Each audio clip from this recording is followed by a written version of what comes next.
Okay, welcome back, everyone. I'm going to tell you about George. This is George Haas, who was one of my teachers over at Refuge Recovery Rehab when I was there. George moved to Los Angeles from New York to work in film and photography in 1992, when he started practicing Vipassana at Ordinary Drama in Venice and studying Buddhist texts extensively. In 1998, he began to study with his current teacher, Shinzen Young, at Vipassana Support International, where he is now a senior facilitator. He began teaching meditation in 2000, founded Meta Group in 2003, and became an empowered teacher through Against the Stream Buddhist Meditation Society, where he taught from 2007 to 2016. Along with his daily morning meditation and full schedule of one-on-one students, he continues to teach weekly classes and intensives in Los Angeles, offer day-long, weekend, and extended retreats around the country. He's also an artist with works in the permanent collections of the Hammer Museum, the Library of Congress, MoMA, and the American Irish Historical Society. And on a personal note, thank you for everything, because this is the reason I became a meditation teacher. And I saw you really made meditation alive, and it's the way I got clean and sober, so thank you.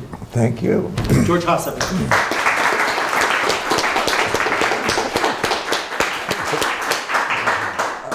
The reason why I like to mention the Irish Historical Society is because I'm Irish.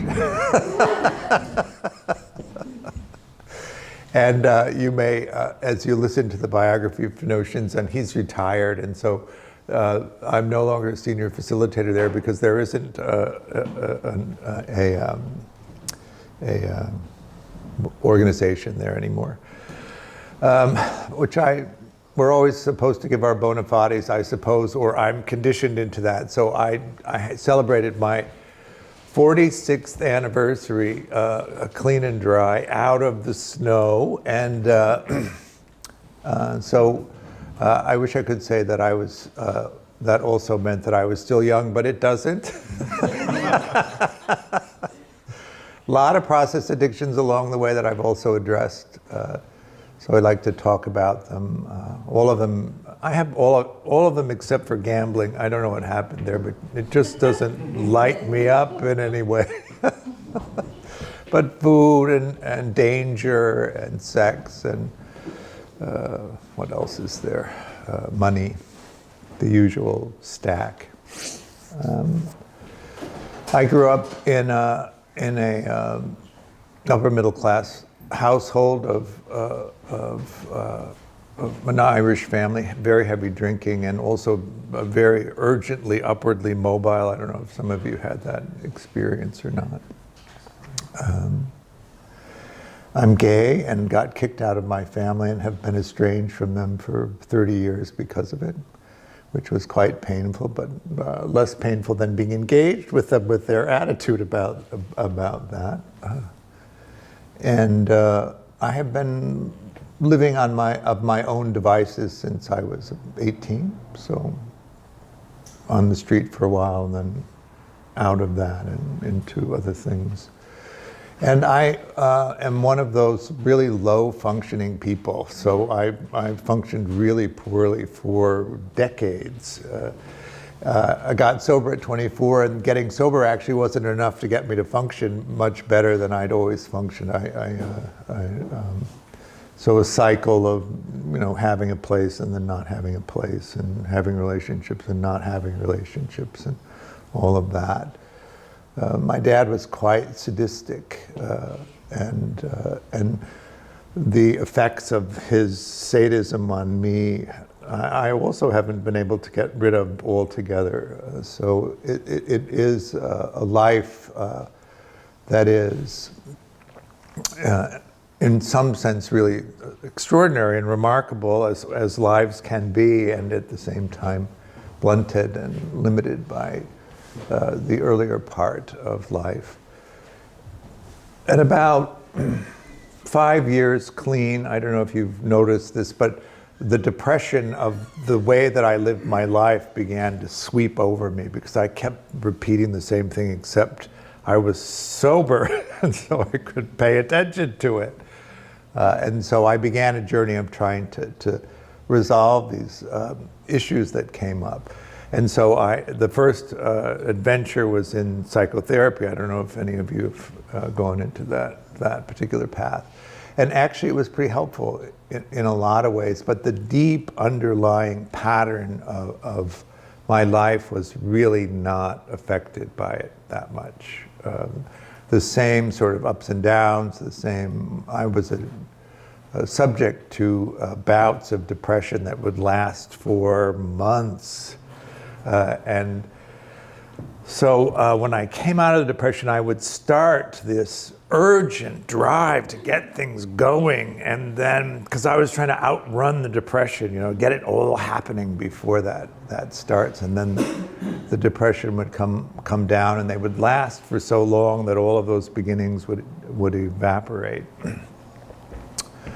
And so I turned to meditation at that point as a way of trying to at least understand what was happening.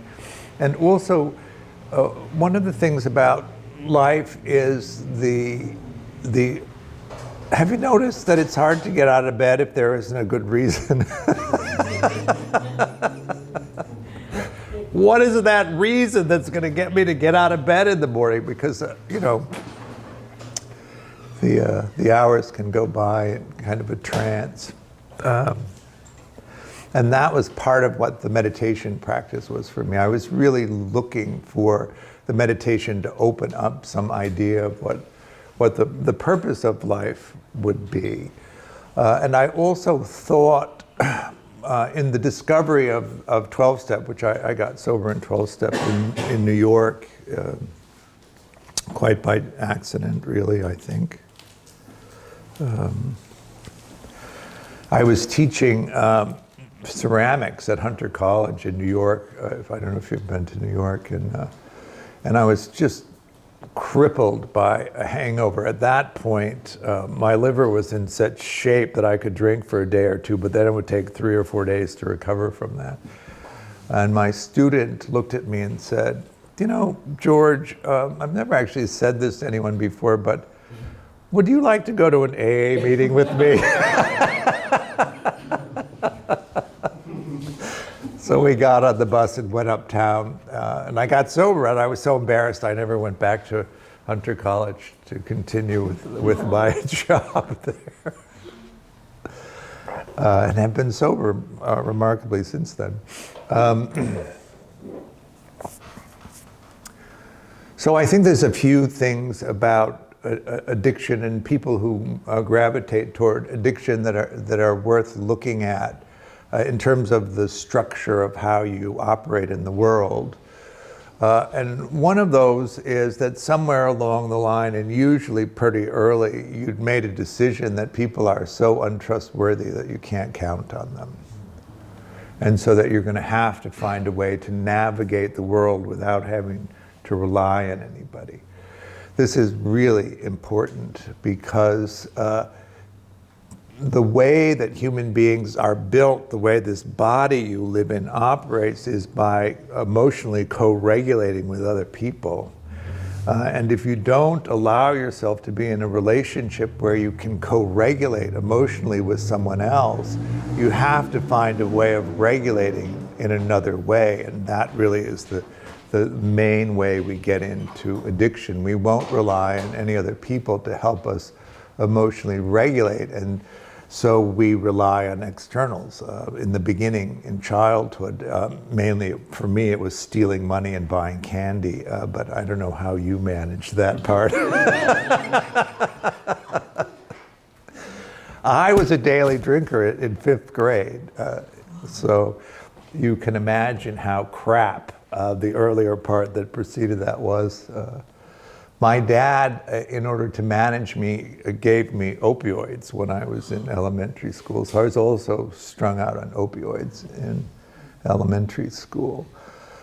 I'm sure it made me that much more manageable, but it took the edge off.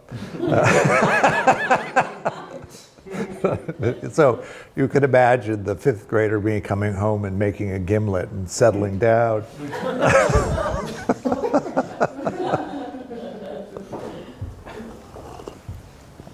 There was a lot of sexual abuse in my childhood, and so I was sexually precocious. A lot of physical abuse. And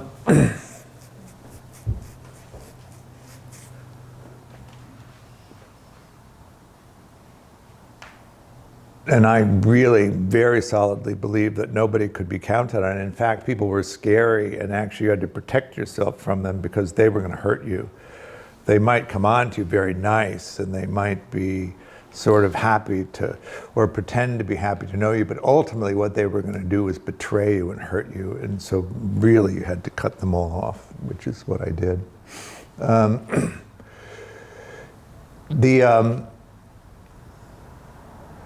The other thing about that piece about cutting off other people and not willing to be in relationship to them is that in order to find meaning in life, you have to go explore and you have to take risks in life. And if you don't do that, the overall difficulty of being alive reaches a level of despair at being alive, which is why you can't get out of bed. You can't get out of bed because it's too frightening out there. It's too despairing out there. You have to do everything alone. And sometimes you just can't push through that resistance to actually get out there into the world and go for the things that matter to you. A lot of times you don't even have a sense of what matters to you. Do you know that the way that we understand who we are is through our caregivers and the people close to us reflecting back to us who we are? And how do you know who you are if the images that are being reflected back to you are really distorted and really negative, which was that constant experience of mine? So I was in this world of a family where I was an embarrassment and I was difficult and I was unwanted. And I developed a sense of myself as somebody who was unlikable, who was unwantable, who was unlovable, because that was the image of me that was coming back, and there wasn't an alternative to that available so that I could get a different perspective of that.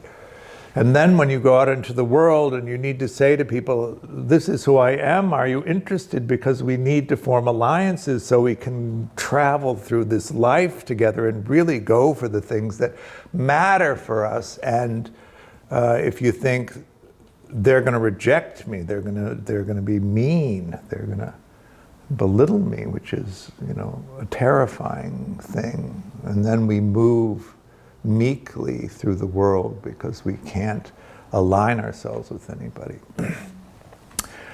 This, incidentally, is called attachment, and one of the things that I like to talk about in terms of addiction is attachment theory. I don't know if you've heard of attachment theory, but we create these working models of ourselves and what our capacities are based on the reflection of the caregivers, and we develop a sense of our competencies and what we can do and what the world has to offer from us, and we carry these things around with us. And then if we add to that the Buddhist aspect of this, we create a world, we create a reality that is this version of the world that we carry in ourselves. This is fundamentally different than the Western idea, right? The Western idea is that you take in a sampling of the world that's around you, you create an accurate model of that world inside of yourself, and then you operate from that working model. This is Aristotle, we're in the West, in case you haven't noticed. In the East, what they think is, you take this highly curated sampling of what's around you based on your preferences, and you create a working model internally and you roll it out into reality. So ultimate reality is the gathering of the sensing experiences, touching, seeing, hearing, tasting, smelling, and mind. Mind is the thing that does the curation. It picks the things that matter to you, who's attractive, who isn't, how the room is, and then you take all of those mind moments and you roll it into conceptual reality, and then you're walking around in this dream of reality that you've made based on what you prefer and not necessarily an accurate reflection of what's ever happening. I like to say, this is what I think is going on. What do you think is going on? You know what I mean. Do you track that? Are you able to track what pieces you're gathering or what pieces you're not gathering? And are you able to notice how you create that version of conceptual reality? In that Buddhist philosophy, in addition to the creation of the reality, is also the intention for the action that you would take. What's possible and what isn't possible, which means you're creating an expectation of how the world will respond to you. If you use addiction, one of the ways that you think the world is going to respond to you is by rejecting you, right? Or if you're more on the disorganized end of things, you think that the world is going to be harming. And how do you brace yourself in that response in each moment so that that's taken care of? Now, one of the things about all of this is that usually the emotional distress of all of this is such that it knocks out our cognitive mind. We're not able to create accurate monitoring of what's actually happening. And so one of the great things about meditation, and one of the reasons why it's so effective in helping us with this, is it increases our mentalizing, our capacity to follow how we're making reality, and also allows us this process. The Pali word for that is tajapanati, which is to go back and check.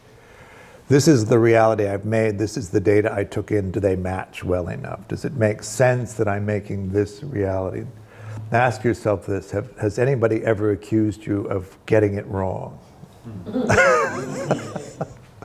Have you ever misinterpreted something? This is this process, back and forth. This is the reality I made. This is the data I collected. This is the reality I made. This is the data I collected. So part of the meditation process is to develop the skill to really be able to monitor this in real time. I describe how that works.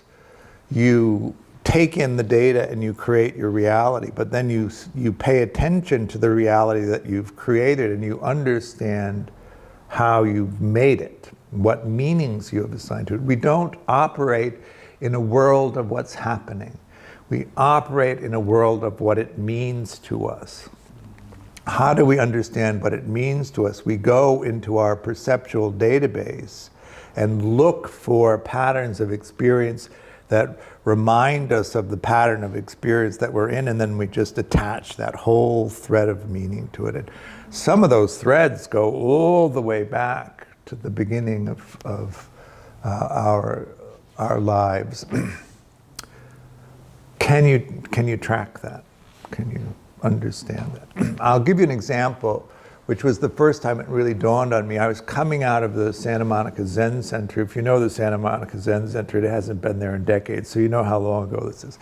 Anyway, the entrance is on an alley, or was on an alley between 10th and 11th Street on Colorado Boulevard in Santa Monica. I walk out onto the street, and I've been sitting all day long, so the noise of the street is like this big thing. And then this 57 T-Bird, which is white over turquoise, takes the corner, and the sun flashes off the grill. You know, a 57 T-Bird has that big chrome grill on it. Maybe you don't. Anyway. I was alive in 57. Bang, it flashes, and that light, and all of a sudden I'm filled with all of these warm feelings for the 57 T-Bird, which frankly I don't give a shit about. But I was suddenly overwhelmed by this feeling of warmth, and I thought, what is this? And then I looked into my mind, and actually my grandmother drove a 53 DeSoto, which was turquoise. And you know, the DeSotos had the big grill on it. And I would sit in the front seat, and you know your 50s cars. Anyway, the dashboard on a 53 DeSoto is just a big collection of chrome knobs, which for a kid is just fascinating. And so I'm love to ride around in the car and turn on the air conditioning and turn off the air conditioning. You know how unusual it was to have air conditioning in a car in the 50s anyway. And my grandmother was there, and she was occasionally kind to me in my childhood. And it meant a lot because I grew up in cruelty.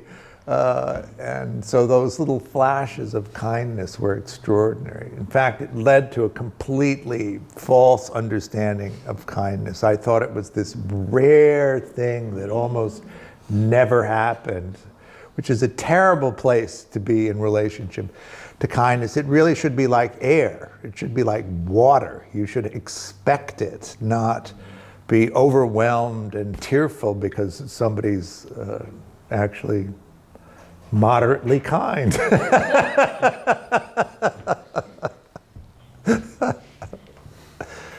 Now I understood. It's not the T-bird, it's my grandmother. It's her kindness occasionally to me that is giving me this sense of meaning. But I'm not in the 50s in her car, I'm in the 90s in Santa Monica. And so that's what I mean by being able to understand the process of defining each moment, right? You collect the data, you do a scan, and then you assemble in each moment these mind moments, and there's a process of resolving them. Urgent material gets attention first. Most things don't raise to the level of conscious experience, and then is there time for something pleasant, because it takes longer to process pleasant. Does it really matter whether there's a rainbow in the distance if a saber-toothed tiger is leaping out of the bush, right? That's how we're set up for this. And then that mind moment is compared to the perceptual database, and if there's an entry in the database that matches closely enough, the whole thread of meaning attaches to the present moment, and it rolls into this experience that we're having, which is the present moment, but it is also all of that meaning. And can you track that in each moment so that you know what you're doing is the question. Is that making sense? So that's why we meditate, so we can do that.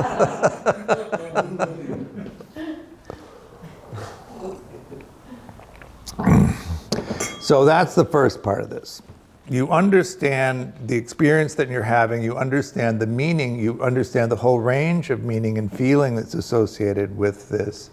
And then the second part is you understand what about that you want to communicate to somebody else. And here's the rub. You need to communicate it to them in such a way that they will understand what you mean. Let's say strawberries are your thing, and you think strawberries are awesome. And you're trying to communicate to somebody who doesn't like strawberries the awesomeness of strawberries. How are you going to do it? You're going to say, strawberries are awesome, and they're going to say, I could pass on them. You haven't communicated effectively, right?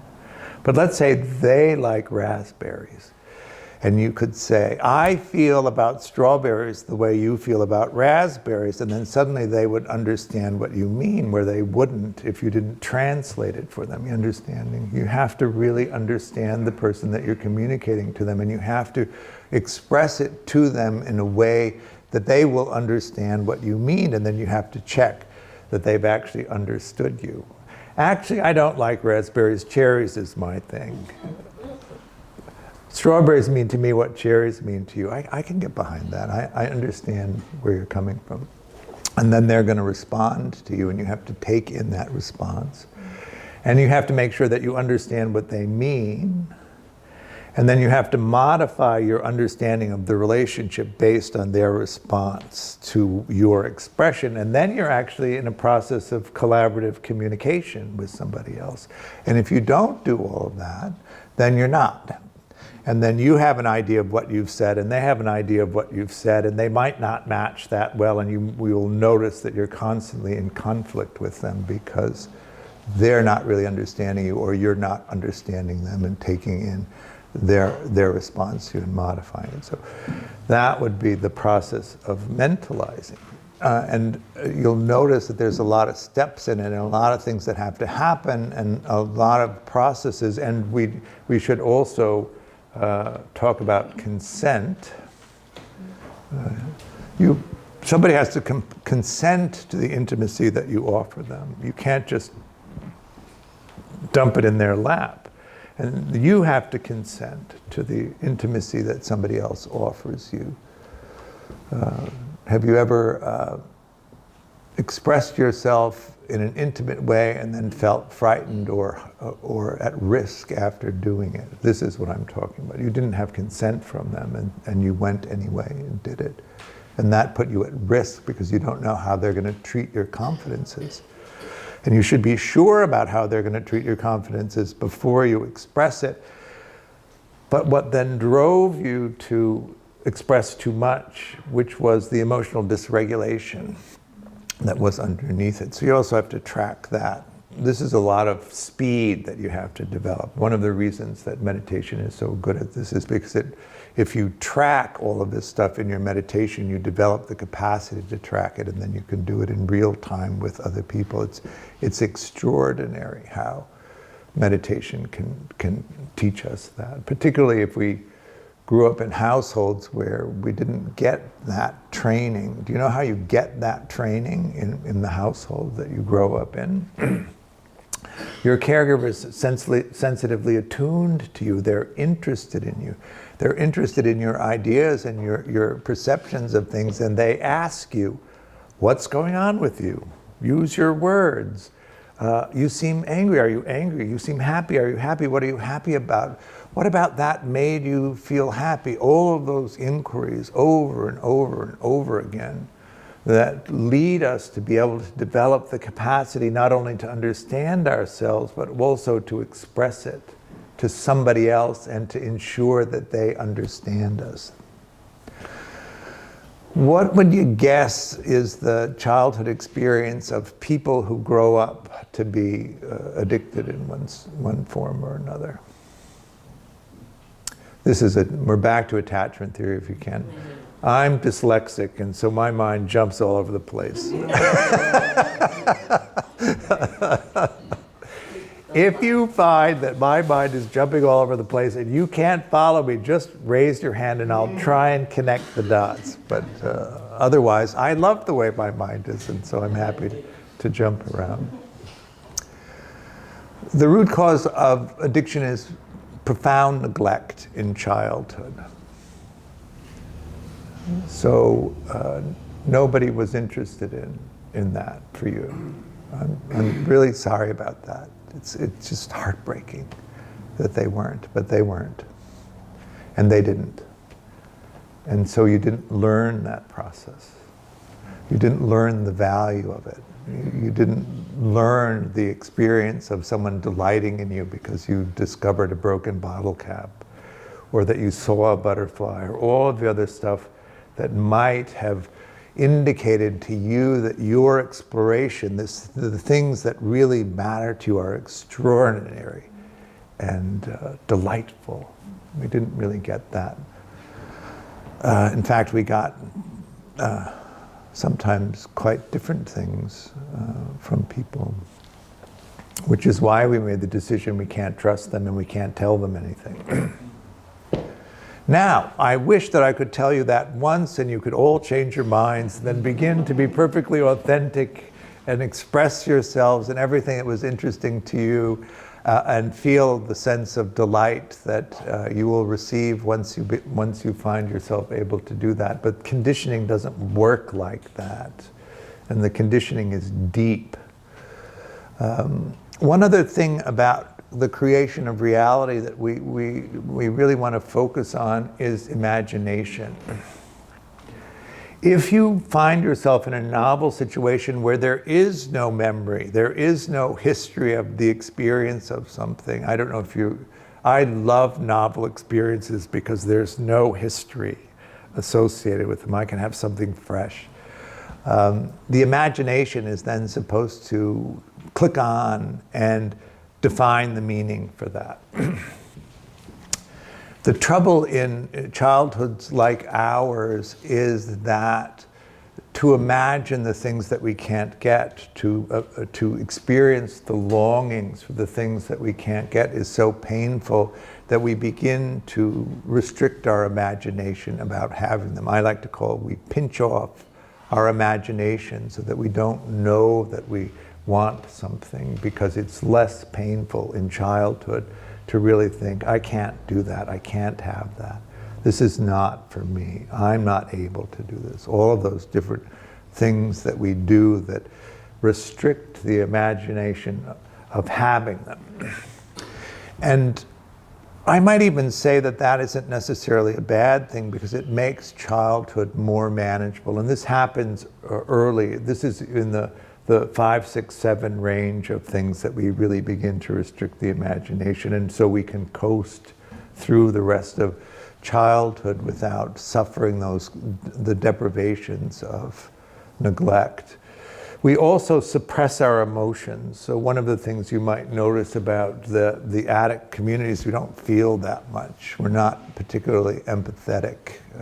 Empathy is, of course, an emotional experience that you would have to be able to detect, but since you've shut down all the rest of the emotions, or I should say we have, since that was the case. And some of us do it harder than others. Some people know emotions at all, no embodied sense of emotion, and no real understanding consciously of what the emotional experience is. It's just a hard shut off, cold.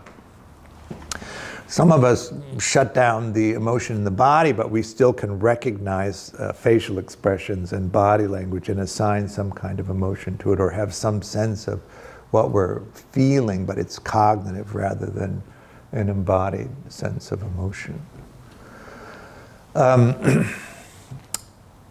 This is hard for relationships, because you need to be able to understand what somebody else is feeling.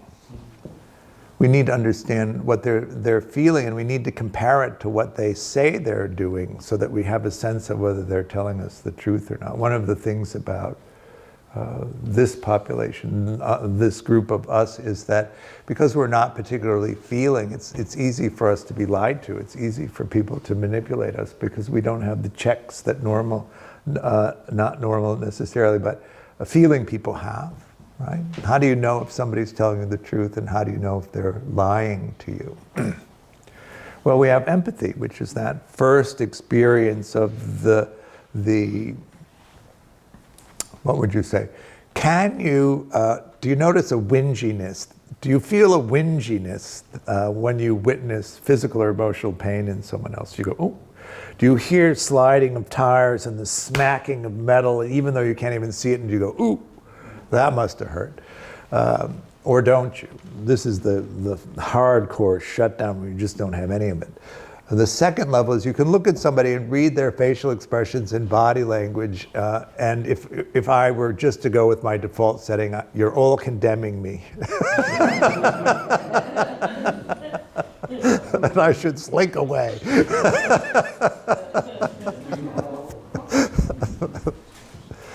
Can you read somebody's facial expression and body language and understand that that's a representation of their internal emotional state, and do you know what that is?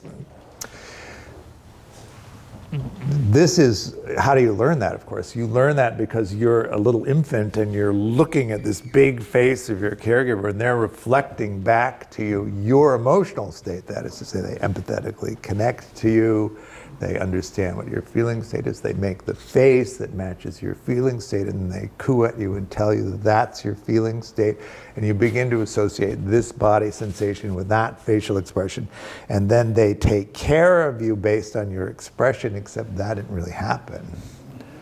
And so we might be blind to facial expressions and body language, or they might be confusing to us. You know, I don't think my mother ever expressed anger without sadness, and so it was one facial expression for me. It wasn't two facial expressions. What happened to you? The third level of empathy is we call in Buddhism compassionate empathy, where you feel in your body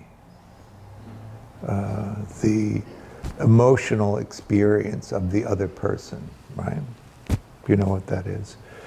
We talk about emotions in 4 ways. The emotional reaction to the present moment: face, front of the throat, front of the torso, inside of the arms, inside of the legs, the vibratory energy. You first recognize it as emotional, and then can you discern which pattern of emotional experience it is and how is it playing over the body. The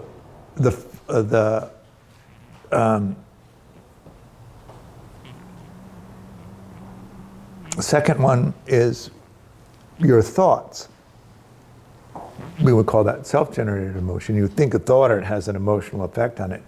Something happens in the present moment. If it's an intense emotional experience, you think a thought in relationship to that which is meant to regulate the experience of it. Is that making sense? I'm giving some leeway that you might have some sense of what an emotion is in the body. I get that. The third one is somaticized emotion. Are you aware that if the emotional system gets overwhelmed, you store emotions in the body, and they tend to be in these contractive centers? Maybe you went to the hospital and said, I'm having a heart attack, and they said, no, actually you're having an anxiety attack, but you didn't feel any emotion, so you just had the physical sensation of the energy of the pool and not the emotional experience of it. And then the fourth one is the empathetic experience. We do need to learn to track all of this, but we use the second and third level of empathy to understand whether somebody is telling us the truth or not. We match the outer expression with the felt sense of them. And if they match, we think that they're telling us the truth. And if they don't match, we think they're not telling us the truth. Are you aware of this?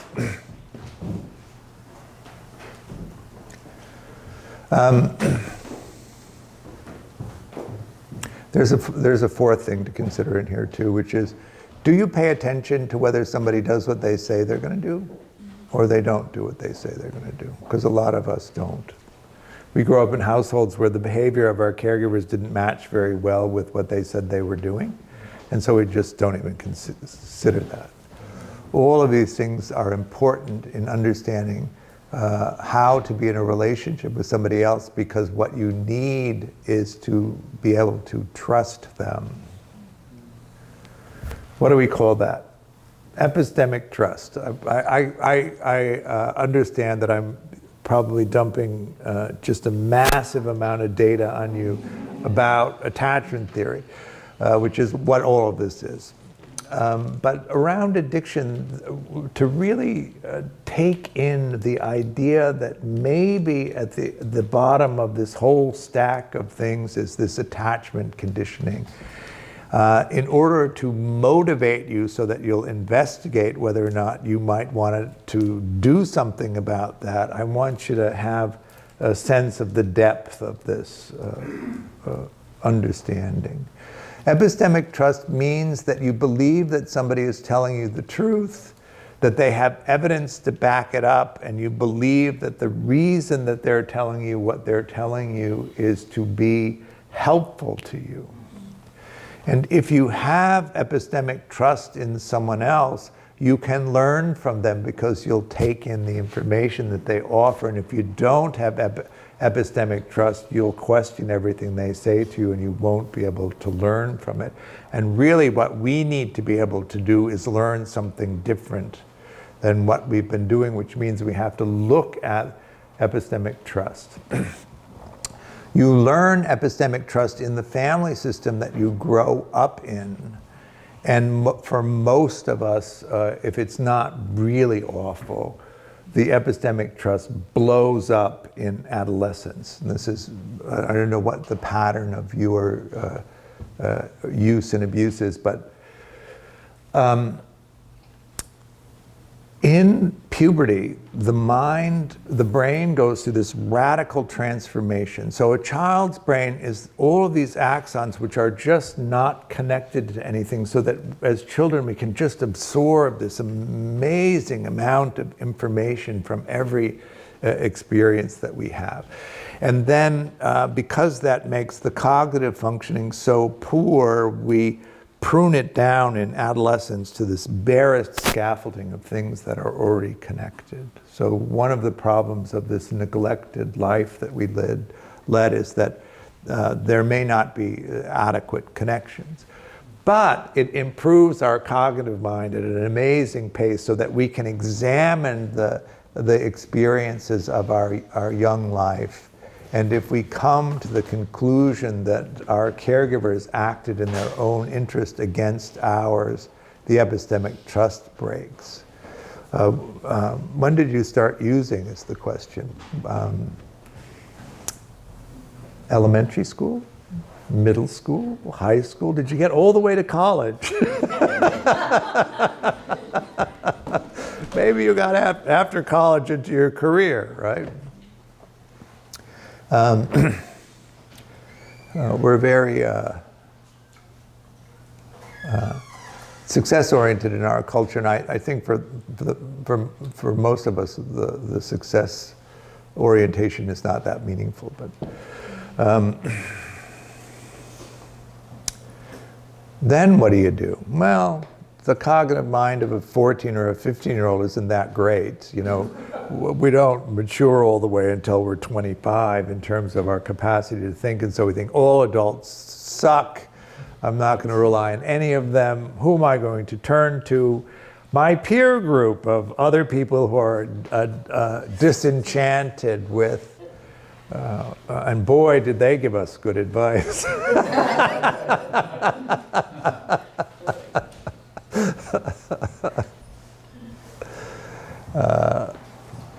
And then the consequences, of course. Most people don't address addiction unless there's an outside pressure pushing us into addressing it, because we don't think we have a problem. In fact, using is the solution to the problems that we have, and so why would we consider giving that up? And this is back to this conundrum of, if you're not willing to rely on people to emotionally regulate you, what are you going to do?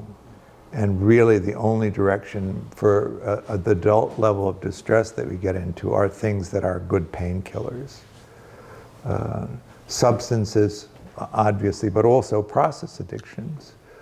Do you have a sense of what those are like?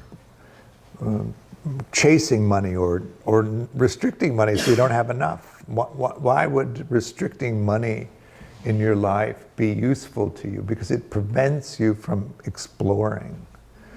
And if the anxiety around exploring is so great that you can't tolerate it, you have to come up with a way that you can let yourself off from doing it. And not having money is one of the best ones. I don't have the money, I can't do it.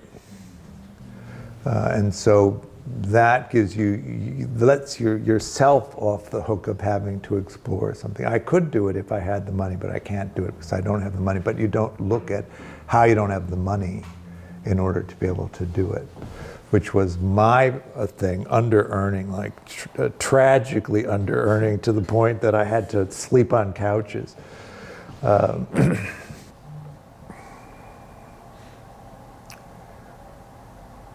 Is this all making sense? Are you getting lost yet?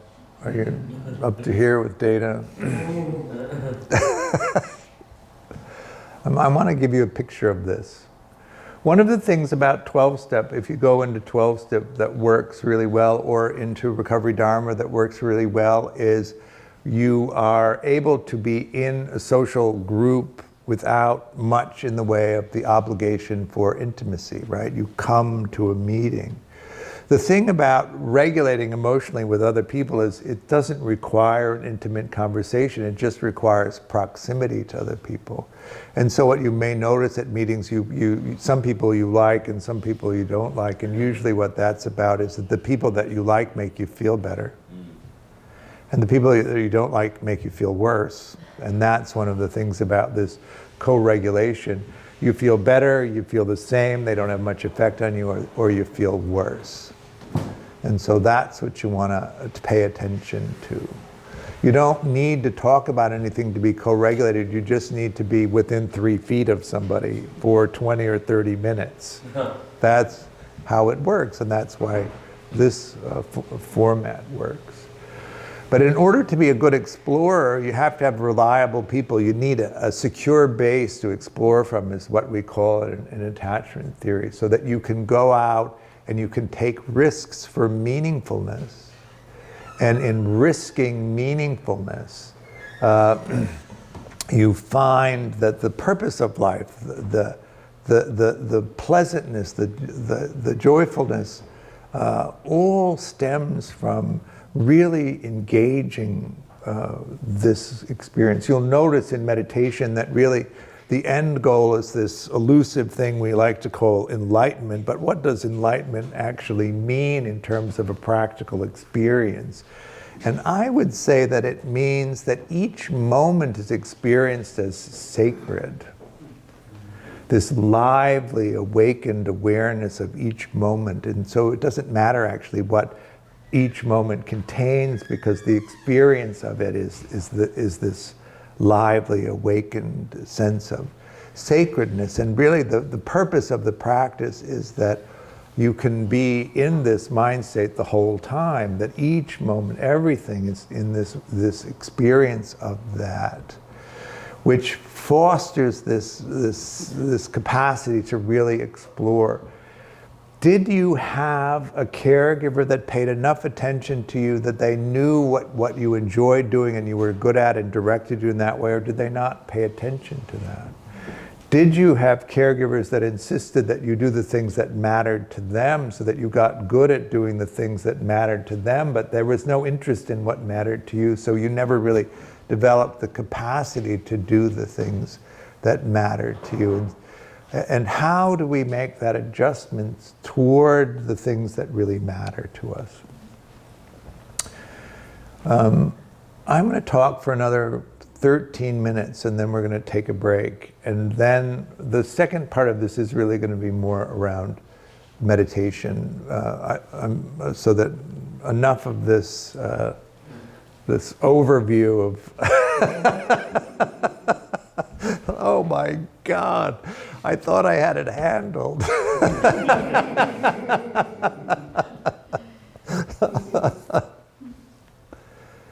Do you have the sense of yourself as this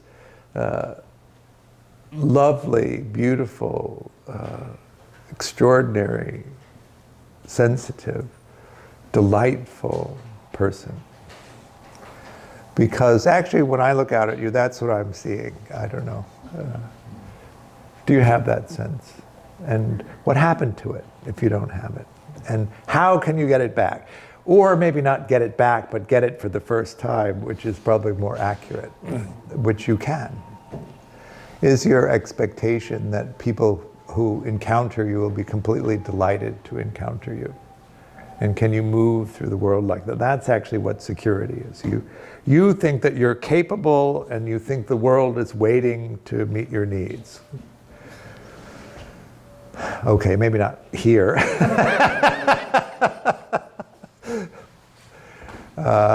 If you're on the organized side of attachment, you would be a dismissing person. And dismissing people think they're the greatest thing that ever happened, and well, frankly, the rest of you, not so much. So I feel entitled to take from you whatever I want, because I would totally be willing to be in a collaborative, mutual relationship if you were capable of doing that, but since you're so clearly not capable, I will take what I want. And if you're disorganized, it's you may appear nice, but you're going to flip on me and you're going to betray me and you're going to hurt me, and so I'm going to need to protect myself from you. And I'm never going to be able to reveal myself to you, because as soon as I do, you're going to exploit that and hurt me. That one's harder, because you have to be you have to allow yourself these little openings of trust so that somebody has the chance of demonstrating to you that they're not going to betray you, and you have to go slowly. The thing about disorganized people is they're so isolated, and they so rarely get a chance to really express to somebody else who they are and what matters to them. When the opportunity arises, they tend to gush. And then in the over-sharing experience of that, feel quite vulnerable, that they've expressed too much and that they're in danger. And so there's this emotional regulation piece that needs to happen so that you can go slowly enough that somebody can actually demonstrate to you that they're trustworthy. And you give them very small pieces and they demonstrate well, and you give them another piece. And if they don't, you don't give them anymore. But one of the things about that disorganized attachment experience is it's so lonely. It's just devastatingly lonely. And you might think, I'm going to have to accept this level of abuse so that I don't have to be alone all of the time. But you don't. You don't. You can find people who see you because you tell them who you are, and delight in who you are, and want to be in a relationship with you. And I like to call it traveling companions who want to travel through life with you, right? Because it's an adventure if you're willing to leave the house.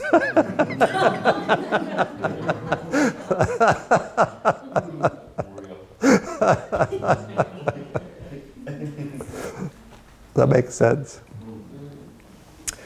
One of the qualities of disorganized people is they're sweet. They're just the sweetest person you ever wanted to meet. And you'd love to engage them in your life, but they're so unreliable, they just don't show up. So you can't rely on them. And so that sweet quality I was a sort of really mashed up, I'm unrecognizable in my current state from the way that I used to be, I am told over and over again. But that sweetness is so high value in adult relationships, I can't even tell you. It is amazing how people love that. And you couple that with reliability, and you can go anywhere. It's so surprising, right? But the reliability piece is it. You have to show up, and you have to consistently show up. And I know that this is going to be terribly disappointing, but a good excuse is not nearly the same as actually showing up. And I know we've created this mastery at excuses, but it doesn't work, or just disappearing. It's a different experience in that.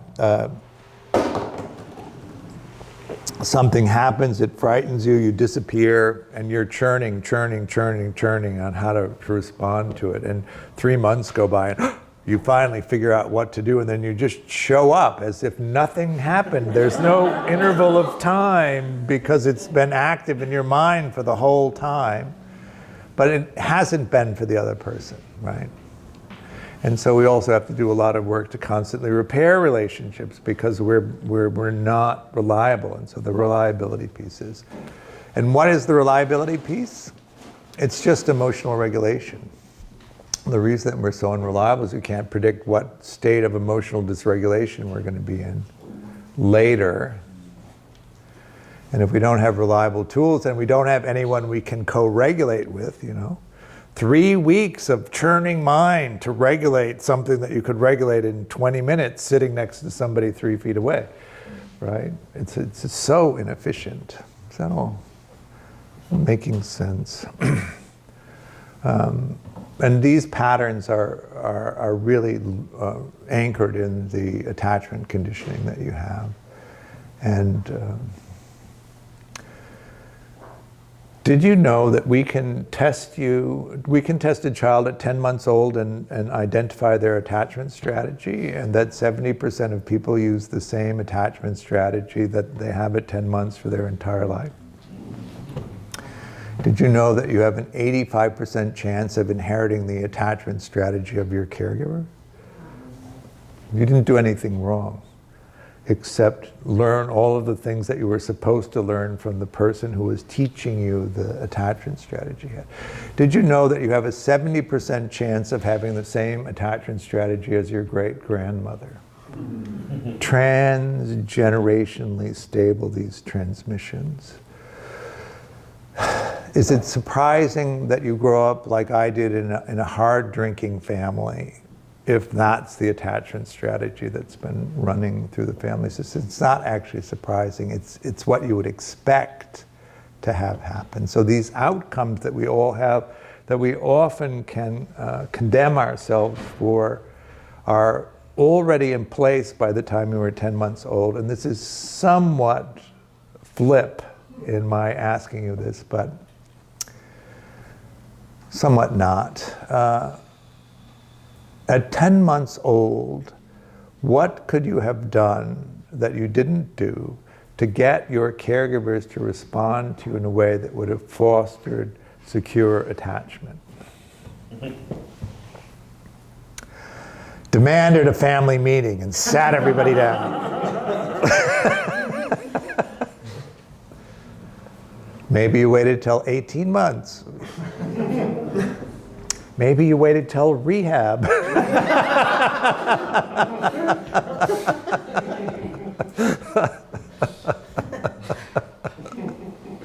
By then, it was too late.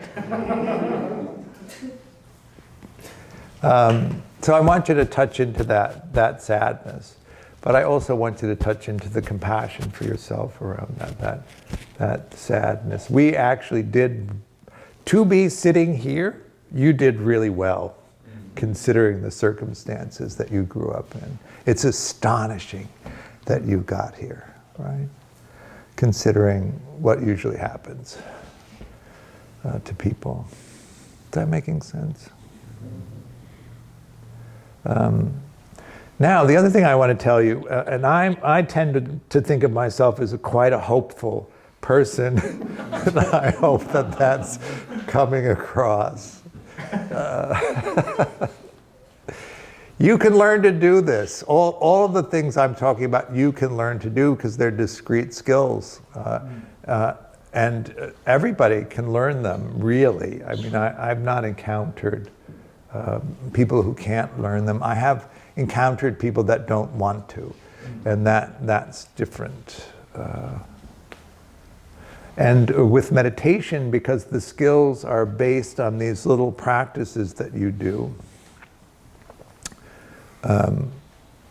So you do these little meditation practices, right? You're in formal practice. And one of the things that we do is the ideal parent figure protocol, which is this guided meditation, which we're going to do at 12:30.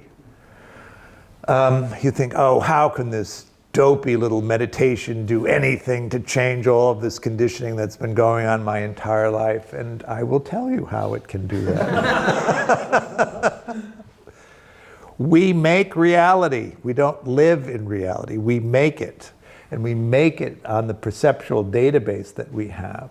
So you have the object can be sensed, the capacity to sense it. When there's contact, a consciousness of that sensing experience arises. It's evaluated for urgency. This is called Vedana. Maybe you know it.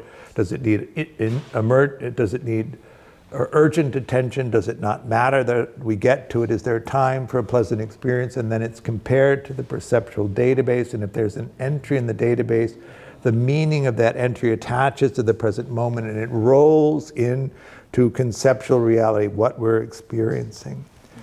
If you don't have an entry in the database that matches the present moment, the imagination fills it in, and the meaning of the imagination is then assigned to the present moment. So you can imagine different outcomes, stack up the database, and the mind can use those imaginings to create reality. Admittedly, flimsy, fantasy-based reality. But you then take an action in reality, and you remember the action and the consequence of that action, and then in addition to the visualized entry in the database, you have an actual experience. And the more you do it, the more actual experiences you had. And then all of a sudden, the database is transformed not with visualized experience, but with the experience of things that you've actually done. And then you have the understanding that it wasn't my capacity. It was the way that I understood the world that changed that. And this is bittersweet. Mainly the bitterness is reflecting back on a life and realizing that it wasn't capacity. It was the ability to understand, which you didn't have. And sweet because you understand now and you can move forward operating in a whole different way. And this is astonishingly different. Now, that is all very flowery and nice, but it doesn't really give me a solid understanding of what I mean, or what he's talking about.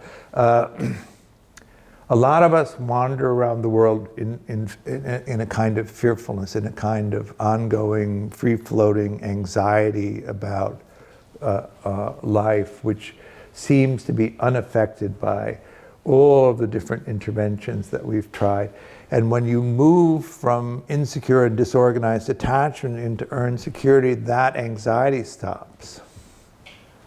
It's astonishing. Now, I'm not saying that you get new tools to deal with the anxiety, that you can operate in a different way. It just doesn't arise, so you don't have to push through it. Do you have an understanding of how much effort it takes to push through that fearfulness every time you want to engage the world? How enervating it is. One practical example, then we'll take a break. How long do you want a break to be? A few minutes? As you can tell, I can talk endlessly.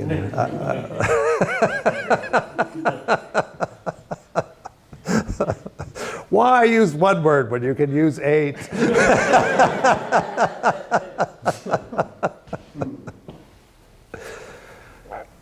I go to the gym. One of the things about aging is you have to resist gravity in some inconsequential way, admittedly.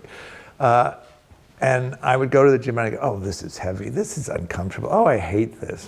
Why am I here? This is disgusting. Look at this place. It's a dump. And my friend said to me, you know, George, that isn't actually the best language to use when you are working out. And so he said, try this. Suppress that speech and just say, I can totally do this. So I go to the gym and I say, these weights are, nope, I can totally do this. I can totally do this. I can totally do this. I have to have a trainer when I go to the gym because that inherent politeness that my mother taught me as a child is the only thing that gets me to the gym. I make the appointment and I can't bear to be impolite and not show up. My trainer said, what happened to the George that used to come here? And my workout went from an hour to a half an hour, and it suddenly dawned on me. I had spent a half an hour pushing through my own resistance in order to do something. And sometimes I just can't push through that much of my own resistance to get something to happen, and then it doesn't happen. If you stop resisting yourself, that energy that you used to use to push through the resistance, you can use to push into the exploration for meaning, and life is suddenly richer. It's astonishing and also painfully obvious when you look at it.